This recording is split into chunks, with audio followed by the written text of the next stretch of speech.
Hey everybody, welcome to another episode of the LitRPG podcast, episode number 285. I'm Ramon Mejia, here to bring you the latest LitRPG news, reviews, and author interviews, and I have 3 new reviews for you folks at home.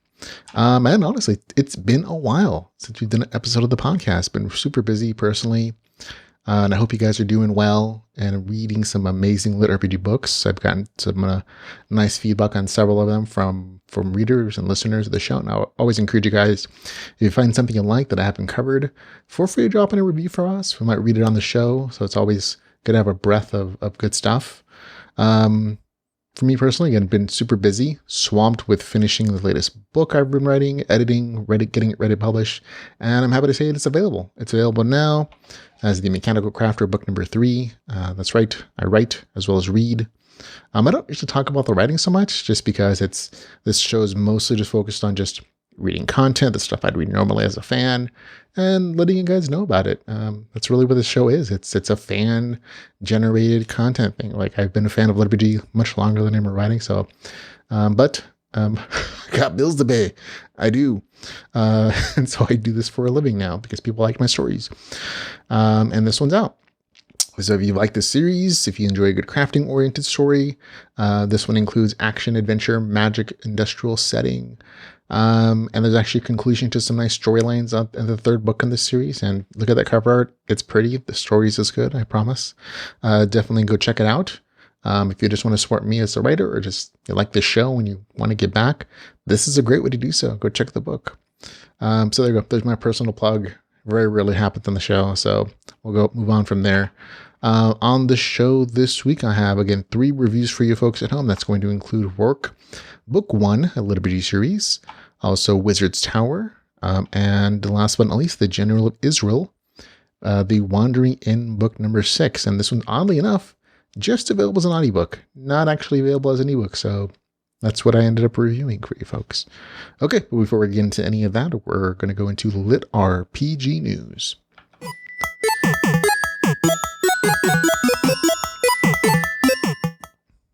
Just a quick bit of LitRPG news. We have a nice deal, sales deal from Shadow Alley Press, who published some amazing LitRPG stories that you've probably read already.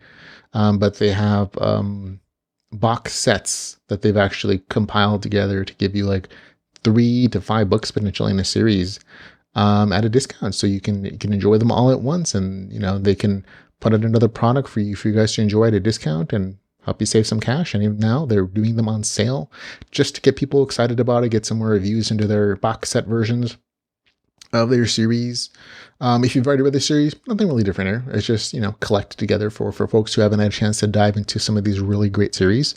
That's going to include School of Swords and Serpents, books number 1 through 3, Viridian Gate Online Firebrand series, books 1 through 3, the VGO Illusionist book series, the Rogue Dungeon books 1 through 3, Viridian Gate Online Archives side series, books 1 through 3, and the original core world of Viridian Gate Online Origins, books 1 through 5. All those things are available currently until the end of the week as box sets. And I think they're all priced at 99 cents. So for like 3 or 4 books and like some really good series, these, you can't really beat these deals. So definitely go check them out. I'm sure I can vouch for all of them except for maybe one, having personally read them all and enjoyed them. So go check them out. They're encouraging you to do so, and I would as well. They're really great deals. Okay, on to stuff that is out now. This is a very long list. It's been a little while since you did the podcast, and just finding all these stories was such a pain in the neck because there's so much junk when you just search for LitRPG on Amazon to kind of scroll through. So it's hard to find them. Some of them are just, haven't been released since I looked them on the upcoming list, and here they are. But I'll read them off to you, so you see if there's anything you've missed or anything that looks interesting to you. That includes Alpha Rome book number 4, The Hybrid War, is out. The 2nd book in the Elemental Mastery series is out for you to enjoy. Dead Dungeon book number 7 is also out. The Way Ahead, a LitRPG adventure. I'll be honest, not doing so well on reading polls. So, hey, give it a shot if you're looking for it. I haven't read it, so I can't vouch for it, but, it says it's a LitRPG story. The Final Frontier, The Heroes of the Final Frontier, the World of Waldera series, book number 2. Remember that this is a kind of a side spin-off series to a Russian translation story that was already previously published. So if you like Russian translation stories from that section of the world, that's among the ones that I've enjoyed. Also out is Ether Collapse, book number 4. The Boy Who Killed God 2 is also out. The Field of Valor, Realms of Power and Fury, book number 3 is out. The Cultivator vs. System series is out. Book number 1 is out. Jeff and the Game Master, book number 3. The Third Apocalypse, Regressor, book number 1 is out. I know it says Third Apocalypse. That's just the title. But it is book 1 in the series. The third book in the Heartfire Healer series is out for you to enjoy. Natural Laws Apocalypse, book number 4. It looks like this one slipped under a few people's radars, but fans have really enjoyed the series here. The Alpha LitRPG book number 5 by Arthur Stone is out. Mana Harvest book number 2. Also, the 6th book in the Eternal Dominion series is out. Arise Alpha by Jez Cayo is out for you to enjoy. Lots of folks have really enjoyed that particular book. Dissonance, a Liberty Adventure, Unbound book number 1, another popular one that's out for you. Supercell and Superheroes book number 4 is out. Bio Dungeon Omnibus, which is the entire series collected as one thing. If you haven't read it, it's an interesting dungeon core story set in a person's body. So there's some neat stuff there to do with biology and cell structure and viruses, and so it's an interesting decision. And I enjoyed the books that I've read in the series. I haven't finished them all, unfortunately, but a lot of folks have enjoyed that particular take on the Dungeon Core series. Also, it is Dinosaur Dungeon, book number 3. As is the 5th book in the Unfrozen series. The 3rd book in the Tomb of Malevolent Evil series is also out. A new series called Trickster's Tale is out. The 2nd book in the Crow Cycle series is also out. The Interworld Network book number 4, another Russian translation story, out for you to enjoy. The 2nd book in the Lars McMullen's wonderful series, Dragon Core Chronicles, which combines Dungeon Core with a dragon kind of dungeon master. So we reviewed the book number 1 when it came out, but book number 2 is out now. So I think they have book number 3 scheduled for next month or the month after that. Well, it's in the upcoming LitRPG section if you want to check it out. Also out is Unbalanced Class Shift book number 2. Also Underdog book number 8, which I believe is the last book in the series. I'm finishing this one up. I haven't finished it by the time this reviews the podcast, so I can't actually give it a review, but I've enjoyed what I've read so far on this last book. So yay. Bone Knight book number 8 is out. Steamforged Sorcery is a new book that's out. Dungeon Man Sam and the Orphaned Core, a dungeon building lit RPG. It's lit RPG. That's all I can say about it. I did check it out before I put it up here because it's cover art's a little, it's not the best, but hey, a lot of authors' first books or entries into the genre don't know the best cover, but sometimes the stories are really nice. Also out is Casual Farming Sowing Seeds book number 1, as is Koistea Online Early Access. Devin Osplin's The Boneless Dungeon series, The Gods. I think this is the 4th book in the series, but the author keeps not putting what book number it is on these particular series of books. So I think it might be the 4th, might be the 3rd. I don't know. It's not the title or the book. So, but it is not the 1st book in the series. Also out is the Loner book, Union of the Damned, another Russian translation story. Another Dungeon Core story is the Dungeon of Stories, The Forgotten Core, book number 4. Also a hot new book from Blaze Corbin, who's a wonderful author whose stuff I've always really enjoyed. Delvers LLC Hostile Takeover, which is the latest book in the series. And Connection Unknown, Builder's Legacy, book number 1 by Michael Chatfield, who's an amazing author as well. I've loved everything he's ever written, and I'm looking forward to diving into this one a little bit later this week. That's all the stuff that I've been able to find that's come out since the last episode of the podcast. So there you go. On to new audiobooks. This is again another list of released audiobooks since we've last had the show. That's going to include The Heavenly Throne, book number 8, Steamforged Sorcery, which we've already mentioned, Vanquish the Dragon, World Tour Edition, book number 3 in the series is out. Dark Worlds Paris, the Cthulhu LitRPG series, book number 2 is out. The audiobook and ebook of Master of the Mountain, Dragon Core Chronicles, book number 2, out at the same time. Core Construction, Dimensional Dungeon Cores, book number 2 is out. King of the Raft, a LitRPG Apocalypse light novel, is out for you to enjoy. The Trickster's Tale, also as an audiobook. Dissonance, which again is the popular ebook, out as an audiobook at the same time. Outcast and Another World, book number 2 is out. Right Player Reaches the Top, book number 6, also out. Tower Climber, book number 5. And The Wizard's Tower, which again we're reviewing on the podcast today, is out as an ebook and an audiobook. Hell's Gate, Dungeon Heart, book number 3 is out. Unnatural Laws, Whispering Crystals, book number 1. The First Step, Cultivators versus System, book number 1. Demon City, Dragon Heart, book number 13, out as an audiobook. Alpha Transient, Alpha LitRPG book number 3 is out. Apocalypse Online, book number 2, out as an audiobook, as is The Rise of Chess, Fair Quest, book number 2. And Ivan Cowell's Infinite Realms, book number 2 is out, as is Noobtown, book number 6, Nautical Noobs, out as an audiobook. Also, The Way Ahead is out as an audiobook, as is Underverse, book number 6, and Biomedical Self-Engineering, book number 2. Another kind of story that goes under the radar for most people. The cover art isn't the best, but the story is entertaining. And there you go. All the audiobooks I know that are out for you to enjoy. A nice little list. We also have all these lists, of course, on our website at litrpgpodcast.com. In our novel review section, or latest LitRPG section. It's over there somewhere. But we make sure to keep a list on the website and also on our Facebook page, so in case you want to go over it and check it out. On to upcoming LitRPG. Just me reading the stuff that I found on Amazon on pre-order for the next till the next couple months. Here we go. Defiance of the Fall, out on May 20th. Defiance of the Fall, book number 5, out on May 20th. On May 23rd, it'll be Alpha Physics, book number 5. May 23rd as well, it'll be Summoner's Shadow, book number 2. May 26th, Cowboy Necromancer, book number 3. May 26th, The Houndsman, book number 3. May 26th as well, We Hunt Monsters 2. On May 31st, Domestication, Battle Mage Farmer, book number 1. June 1st, it'll be the 7th book in the Eternal Dominion series.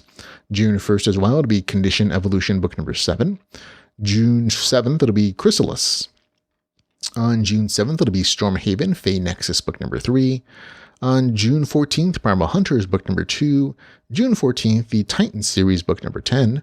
June 15th, the 3rd book in the Dragon Core Chronicles series, book number 3. See, mentioned it. I just realized that the artwork they put on for the pre-order still has like the artist has the artist watermarks on there. I think they put up the wrong one on Amazon. It's not the final version. So because I can see it now that it's blown up in front of me. Okay. On June 16th, The Badges of Dorkham, book number 2. On June the 18th, it'll be The Bad Guys, book number 9. On June the 19th, it'll be Mayor of Mythos, an Iseki LitRPG adventure. On June 20th, it'll be Crafter's Fate, book number 2.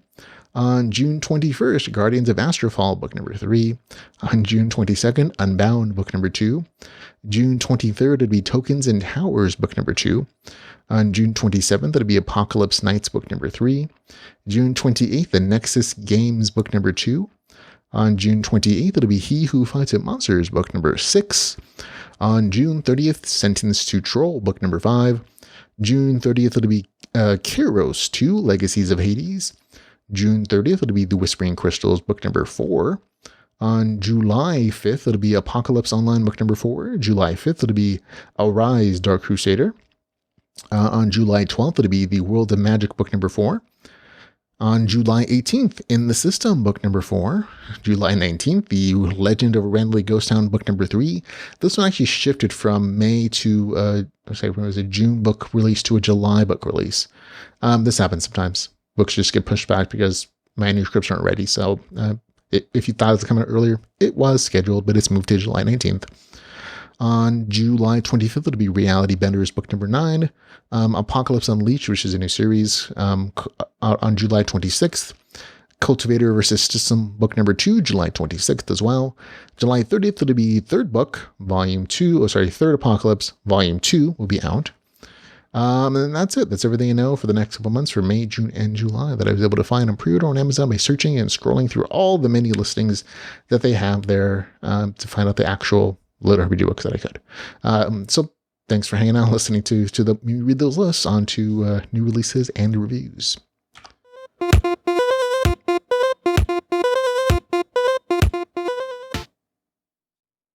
Okay, first review this week is going to be Rorkh, book number 1, LitRPG series written by Vova Bo.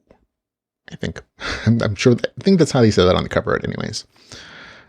This novel is, let's see, 551 pages, $3.99. It's available on Kindle Unlimited, and here's the author's lengthy novel description. Rorkh is a city from which waves of horrors surge out, one after the other. It mains one's sense of reason and devours one's body, and if it ever seems like you're in the clear, get ready and get in position. Watch the skies, look underfoot, creatures can appear from anywhere at all. One is already behind you. Few people risk going out on the street at night, and absolutely no one goes back by the same route on which they came. But you were not likely to survive. Either some mysterious beast will devour you, or you'll lose your mind from the horrors you'll have to endure. Ah, yes, and you'll lose everything you brought with you, and your character, too. Want to try again? Shell out some cash for a new attempt, but you're a dead man walking all the same. Rorkh hears you're praying for mercy, and it could not give a damn. This city will eat you, guts and all, and it won't be anything special. So you still want to risk your life and your sanity for the sake of a fortune and cash and universal respect? Go ahead, noob. Rorkh loves fresh meat. Ark is a mid-level player. He completes the usual simple quests and collects resources during the day. In order to somehow afford the food and a place to live, like all players, he dreams of making big money in the glory of the night hunt, and his fear is stronger than his ambitions. After all, this would mean going out for a night run, where the bet would not only be your character, but also the equipment you brought along, and battling the numerous monsters who crawled at night. That wouldn't be easy either. Rorkh is a game where a bullet in the head means your character is dead, regardless of the level or equipment. So in this game, where your personal skills are the most important thing, Ark, who for the first time has a decent character to work with, has decided to visit one of the top guilds for training, which is going to eat up practically all of his savings. Only thing is that the training includes a few night runs, crawling with monsters, cultists, and mystical beings. One mistake and Ark will lose everything. And then his dreams of big money and glory will remain nothing more than dreams. In order to avoid this, Ark has put together a team of students like himself, and has gone on a night match with experienced players. The newbies have one simple task: cover the guild's main strike force, and a problem arises at the very outset. However, when this main strike force is practically annihilated by a group of monsters, then it's a handful of noobs against hundreds of monsters and a long way to go to reach any safe exit. That is a long introduction. I think I've read short stories that are longer. They're shorter. They're longer. Okay, I'm going to say this a little bit differently. Like the novel description it is accurate. But that basically covers like the material for like the first, I don't know, 15, 20, 25% of the novel. So it's a little wordy. This is a Russian translation story that won an award in Russia, and I can see why. It's not doing as well in the United States, and I think a lot of that has to do with choice of cover art. The cover art, while very edgy and cyberpunky, doesn't tell me anything about the story, and the blurb is so long that I think most people lose a lot of interest in the story. So that's unfortunate, because it's actually an entertaining story. The story focuses on an MMO player in a unique game world. The game doesn't let you restart with a fresh character, only one per account, and getting an account is expensive, which creates a real-world marketplace to buy and sell characters. After dark, there are also horror and sanity mechanics to give extra challenges and rewards for hardcore players. And there are some real-life concerns to the main character that add extra pressure to his playing, like making a living as a player. Some bill stuff, and some actual like player guilds in real life who are trying to pressure other characters. So some interesting like combination of real-world stuff, but mostly the stories takes place in this MMO game. This story has a very dark tone, which is really common for Russian translation stories, and a lot of people really enjoy it for that case. I'm one of them. A lot of Russian translation stories just have this like grittiness and this dark tone that I want to say is native to the country, or just like their style of the storytelling. And this is one of those. Like, and also that gritty darkness is very well developed within the game mechanics and the MMO kind of backbone of the story. It has like this, I forget the name of like the grim dark kind of video game stories, but they're building it on. But permadeath for your characters, loss of abilities and weapons and skills. Those are just like the minimum parts of the story. Like, there are also like sanity mechanics. So there's almost a Cthulhu Ogre element to the gameplay mechanics that comes into play if you do night runs, which is kind of a hardcore mode for the MMO. But with extra risk come extra rewards, and some of those sanity elements actually bleed into real life to a degree, because this is a full immersion VR MMO kind of system game. So there's a lot of interesting things in the story, and there's a lot of realistic consequences for having this kind of system that is so popular worldwide and has an impact on like real world economic issues. So like some nice things in here that I really thought were good on a storytelling level, but also on a game mechanic level that I enjoyed. Speaking game mechanics, again, this is a very MMO centric story. So if you don't like full immersion VR MMO kind of stories, okay, sorry, this isn't going to be for you. But if you don't mind that setting, this is one of the more entertaining ones of them. It takes a little bit of a while to kind of get into the story, I think.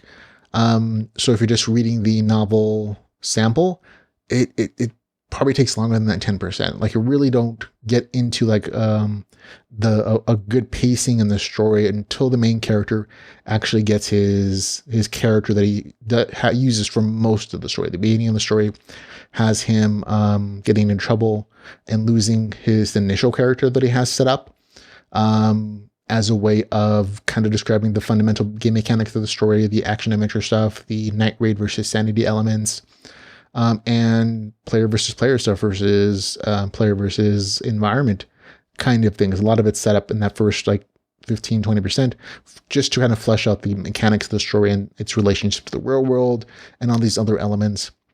But once he gets that main character, which he uses for the rest of the story, it's kind of a detective character, the pacing is really spot on, and the story really flows at a really a good pace, and with some really good storytelling elements that kind of revolve around two different core plot lines. One, in a because the main character is a detective kind of character, he does some detectiving, and so there's an actual game quest line that comes in and out of the story for the rest of it. And the other one is kind of him trying to make a better character so that he can earn gold and earn money to develop it and to potentially sell it or whatever the case is. But he's doing this training section, and that's a way for the story to kind of develop the hardcore mode of the night raids and some of the consequences of facing off against PvP guilds or other things that are like player versus player kind of elements, which is just kind of fun and entertaining and interesting and a little more tension driven. So really good stuff there.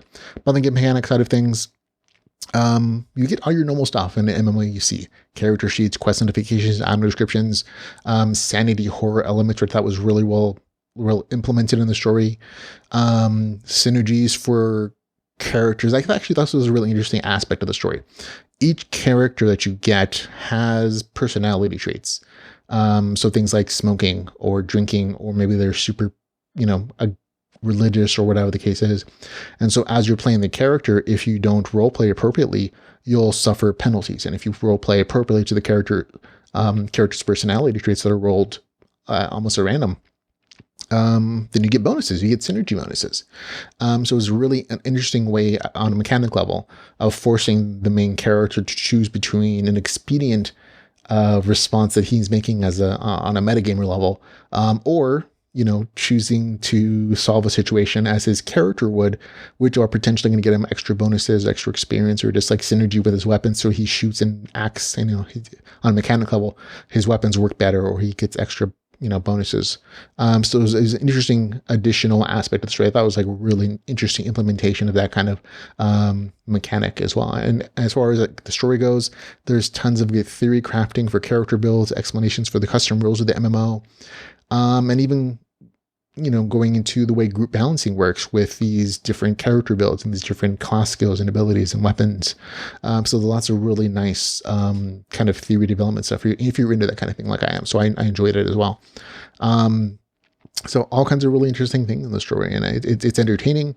I think the beginning portion of it is probably the part that drags it down the most, just because it's a little info dumpy, and that initial character that the main character develops isn't the one that you like for the rest of the story. So there's a little bit of a reset after you start engaging with this character in the beginning.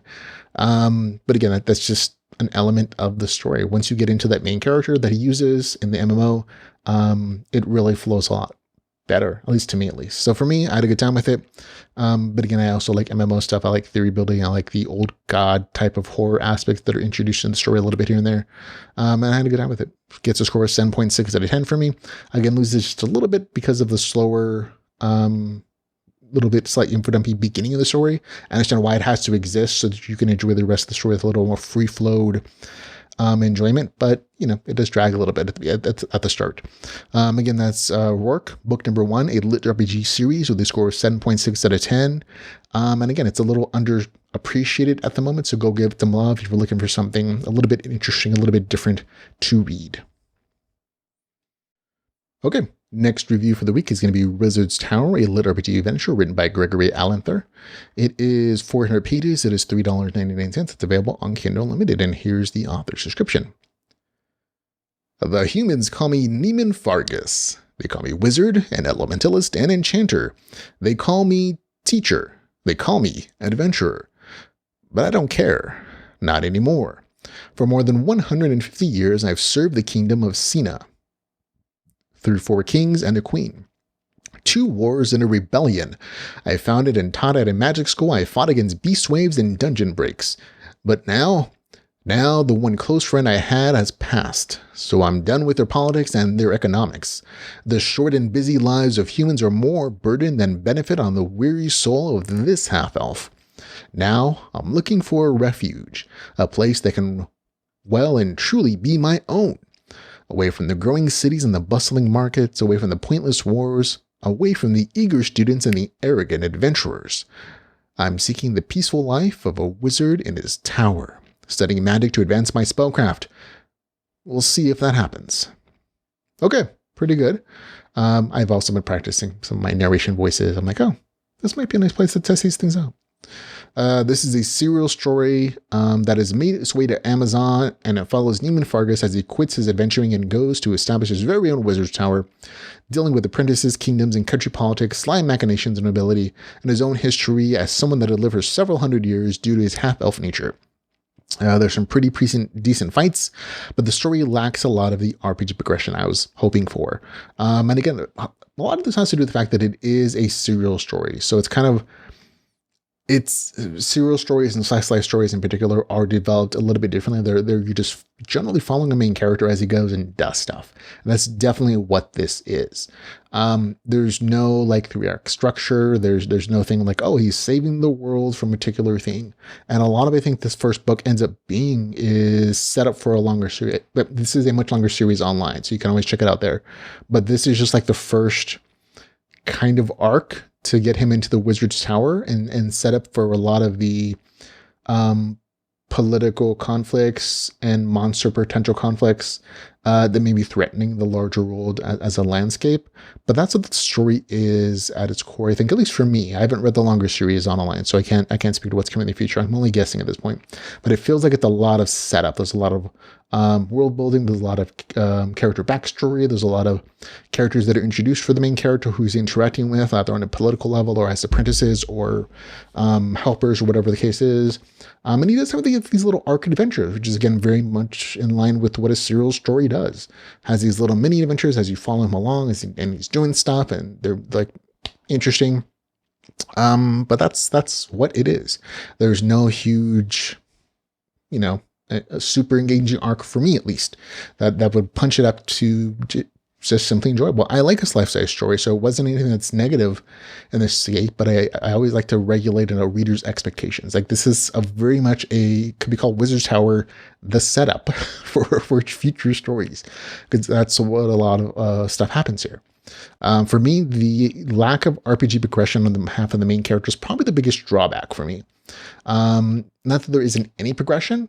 There's an RPG interface, there's levels, there's stats, skills, all that is part of this kind of fantasy world. It's just that other characters grow in that respect, and not with the main character, not at least until towards the end of the story. And that's mostly because of the way that the character is designed. He's a character that's hundreds of years old at the start of the story, and it even notes within the context of the story that he hasn't even looked at his version of a character sheet in years because the information doesn't change. He's already high enough level that he's kind of overpowered, so he's not progressing in that respect anymore. His quests aren't updating. That shifts a little bit towards the end as events occur.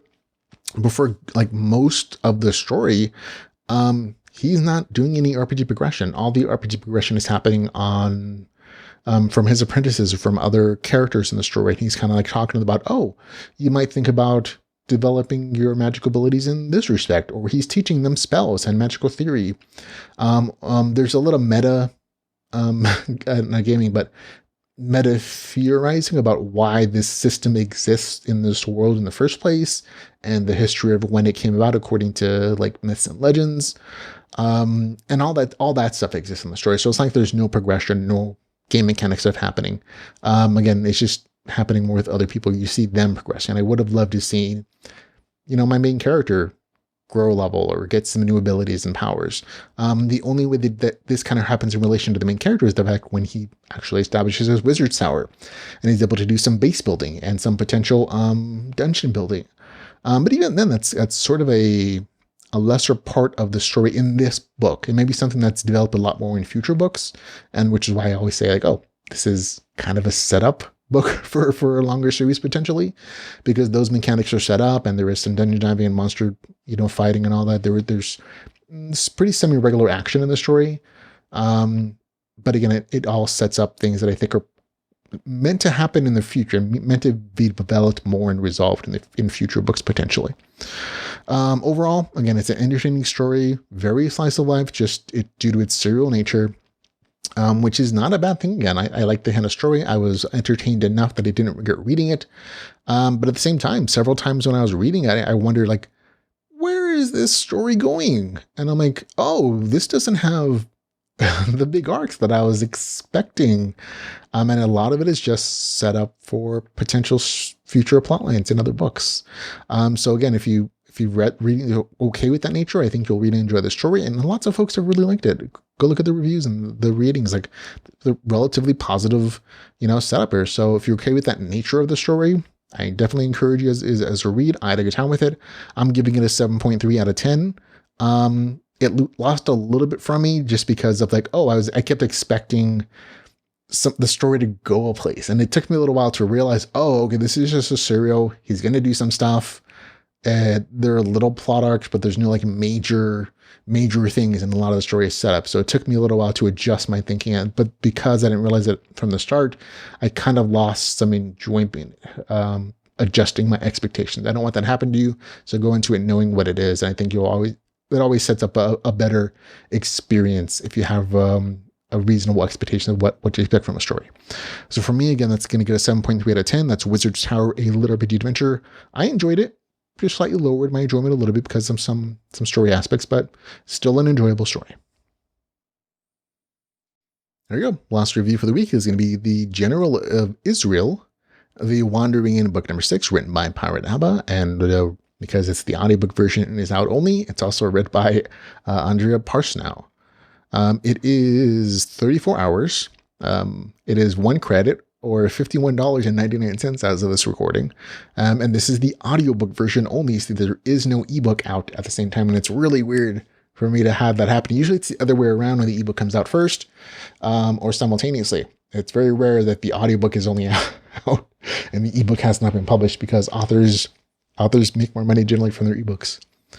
Okay, here is the novel description, or the audiobook description, as it may be. Clowns, goblins, and Aaron Solstice. Not all in the same place, mind you. Aaron Solstice trusts a lot of people, even some lost Red Fang survivors of Eslam. But can she handle being friends with goblins when every hand is turned against her and the tribes are on a rampage? Liskor is in the path of the Goblin Lord's inexorable march north, and the Fangs and the fates of Rags, Garen Redfang, and Tremborg's goblin tribes are all tied to an impending war. Who will survive? Tom the Clown is facing demons in rear, while Zel Shivertel is facing Wall Lord Ivris in an uncertain future. Faced with the knowledge of the Necromancer's return, who can the two Drakes turn to? Contains bonus content and exclusive account of the second interior war by famed writer Crystal Wordsmith. Okay, that description does a fairly decent job of telling you the major arcs in the story. This is a review, again, of the 6th book in the Wandering series. Again, this is the audiobook version because nothing else is available at the time of this review. So it is what it is. So it's a little bit different this time around. I'm going to review not just the content, but also the narration, which is again done by Andrea Parsnow. On the issue of story content, if you've read the other 5 books in the series, you're going to like this one too. There's no question about that. It continues the slice of life serial nature of the series with multiple narrative story arcs for different characters and a variety of locations. But all the characters have been previously introduced in the series, so there's no new characters. You get the Clown and the Chosen Heroes. You get the All-Seeing Emperor. You got Aaron Solstice, Zel Shivertel, the Necromancer, Rags, and the Goblin Lord, and many more. But they're all characters you've seen before, so if you're already familiar with them. There's lots of character development and RPG progression for those folks, and this is always kind of the nature with this particular story. It always feels like a series of short stories to a degree. And what I mean by that is that because there are different perspectives and there are different arcs and it kind of jumps around between different parts of this world, each one of those little arcs kind of feels like its own little tale, like its own little short story, and they're collected together. And that's not necessarily a bad thing. In this particular case, those short stories, kind of arcs, eventually tie together. And I think later in the series, folks have told me who were farther on the serial side of the story where it's available online, but they all tie together eventually. And I found that is the case as the story has progressed in the series. But it always still feels like, oh, these are just like mini arcs that you can enjoy as a serial nature. So that still continues on. And I've enjoyed most of them, but just like a serial, like a short story collection, each individual arc is kind of varies to how much you like it.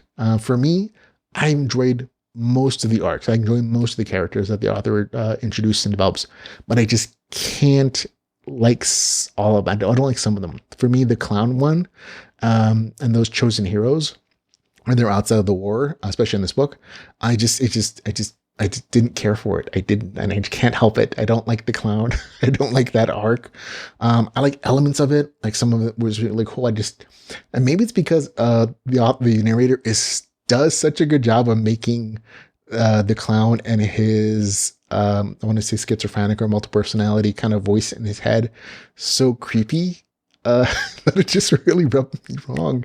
And just like, oh, okay, I kept listening to him like, okay, I'm going to go through this. I love the narrator's voice. I'm just going to push it. But she does such a good job of making those voices so creepy and annoying and grating, which is part of the arc, that I just couldn't like it, unfortunately. I should say I liked the other arcs and the other stories a little bit better than the other characters. But that's just me. That whole section with the Clown and the Chosen Ones in that part of the kingdom with his issues with his personality and the voice in his head, just like, I don't know, it just didn't work for me. But that's like the only part I didn't like. And it has nothing to do with the narration. It was just a combination of like that voice sounding so creepy and so grating that it bugged me. But that also is like a plus for the narrative because she did such a great job. There you go. But again, if you like the series, if you like those other characters, you'll probably like this. Most of the listeners who write reviews have said, "Oh, this is great. I love this series. I love how it keeps going." And me, I still liked it. I really did. Like the rest, like 90% of it, is just like it great on its own. It's just that last bit kind of took it down a notch for me, unfortunately. But still, a very good story even for me. On topic of narration, could not have been better. I give the narrator a 9 out of 10 easy. And I'm saying this as somebody who's tried to do narration for his own books and who's practicing now just as a side thing, just because I have the equipment for it. So I'm like, oh, I'll give narrating a try, like a lot of authors try to do it.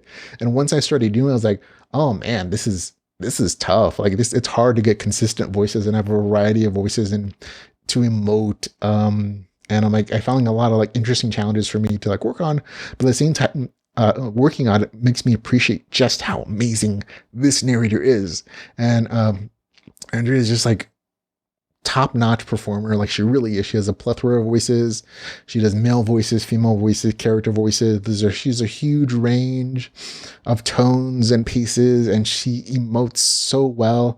I was seriously jealous listening to this because I was like, man, I can't do this well. And she just has a wonderful capacity. So she adds such a great depth to an already like really entertaining and good story. So nothing but great words for the narrator's capability. So there you go.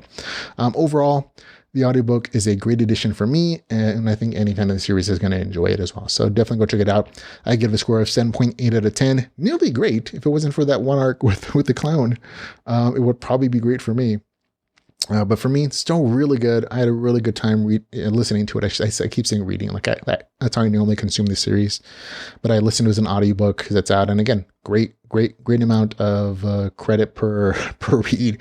34 hours of entertainment for a credit. So a great value as far as I'm concerned. So 7.8 out of 10 for me. That's the General Izril, the Wandering Inn, book number 6, which I thought was really great.